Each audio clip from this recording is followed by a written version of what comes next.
Break ചെയ്താലും എനിക്ക് ആ ഒരു പോയി കഴിഞ്ഞാൽ ഭയങ്കര ബുദ്ധിമുട്ടാണ്. ആ ഒരു സർക്കിളിലേക്ക് എത്തിക്കണം. അതല്ലെങ്കിൽ ഒരു 6 or 7 hours ആണ് എനിക്ക് ഉറങ്ങേണ്ടതെങ്കിൽ അത് എങ്ങനെയെങ്കിലും എനിക്ക് ആ ഒരു കവർ ചെയ്യണം, വരണം, കിട്ടണം.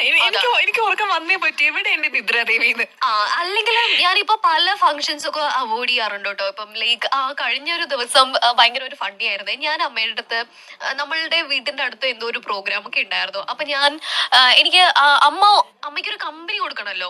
അങ്ങനെ അമ്മയ്ക്കൊരു കമ്പനി കൊടുക്കണം എന്നുള്ളത് കൊണ്ട് തന്നെ ഞാൻ പറഞ്ഞു, അമ്മ നമുക്ക് പോണ്ടേ, എപ്പോഴാ പോണേന്നൊക്കെ. അപ്പൊ അമ്മ എന്റെ അടുത്ത് പറയാ, നിന്നെ കൂട്ടിയിട്ട് ഞാൻ പോലെ, നീ എന്റെ കൂടെ വരണ്ടെന്നൊക്കെ. അതെന്താ അങ്ങനെ? അല്ല, ഞാൻ അവിടെ പോയതും എനിക്ക് ഉറക്കം വരുമല്ലോ, അപ്പൊ ഞാൻ തിരിച്ചു വരണം അറിയല്ലോ. അല്ല, ഘോര ഇവിടെ ഇരുന്ന് ശിവരാത്രിയുടെ ഓർമ്മകളിൽ ഞാൻ മുഴുകിയിരിക്കവേന്ന് പറഞ്ഞിട്ട് പരിപാടിക്ക് പോവാൻ വിളിച്ചപ്പോ പറയാ എനിക്ക് ഉറങ്ങണമെന്ന്. ഏതാ വൈബ്? അതാണ് അമ്മ വരണ്ടെന്നൊക്കെ.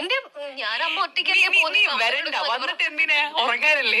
ഇത് കഴിഞ്ഞ ദിവസം ശിവരാത്രിക്കല്ല കേട്ടോ, ഇത് കഴിഞ്ഞ ഏതോ ഒരു പ്രോഗ്രാമിന് സംഭവിച്ചിട്ടുള്ള ഒരു കാര്യമാണ്. മോശമായി പോയി. ശിവരാത്രിക്ക് ആയിരുന്നെങ്കിൽ കുറച്ചുകൂടി പഞ്ചുണ്ടായാനെ.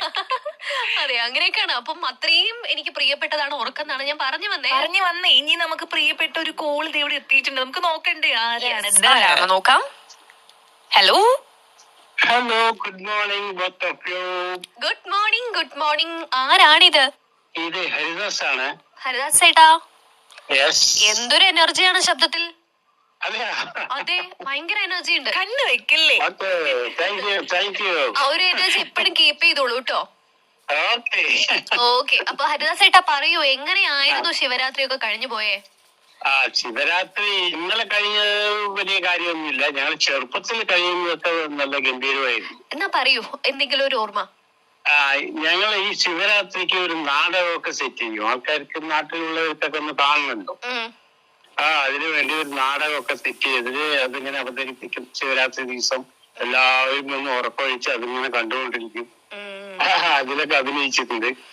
പിന്നെ അത് കഴിഞ്ഞ് കുറെ കഴിഞ്ഞ് പിന്നെ ഈ തേർഡ് ഷോ ഉണ്ട് തിയേറ്ററില്, അതിന് പോവും. സ്റ്റേജ് ഷോ, മൂന്നാമത്തെ ഷോ, സെക്കൻഡ് ഷോ കഴിഞ്ഞ് അതിന്റെ അടുത്ത് ശിവരാത്രി ദിവസം മാത്രമേ വിടാറുള്ളൂ. നമുക്ക് കഴിഞ്ഞിട്ട് അതിനും പോവും. അതിന് പോകും. തേർഡ് ഷോ ഉണ്ട്, അതിന് പോയിട്ട് അതും ഇവിടെ നടന്ന് ഒരുപാട് ദൂരം, ചിലപ്പോ ബൽക്കീസ് ആയിരിക്കും, ചിലപ്പോ ഗൗഡർ വടക്കൻകറിയൊക്കെ ആയിരിക്കും. അവിടെ നടന്ന് പോയി ഇരുന്ന് കണ്ടിട്ടുണ്ട്. ഒരിക്കൽ ശിവരാത്രിക്ക് പോയി കാണാൻ പോയിട്ട് ഫുൾ തിരക്കായിരുന്നു. ഒരു ശിവാജി ഗണേശന്റെ ഒരു പിക്ചറായിരുന്നു. നിന്നിട്ട് കണ്ടിരുന്നു, കഴിയുന്ന വരെയും നിന്നിട്ട് ആ സിനിമ കണ്ടു. അത്രയും തിരക്ക്, അത്രയും ആത്മാർത്ഥത. കുഴപ്പമില്ല, 2-2.5 മണിക്കൂറില്ല ഞാൻ കണ്ടേക്കാന്ന്. അതെ.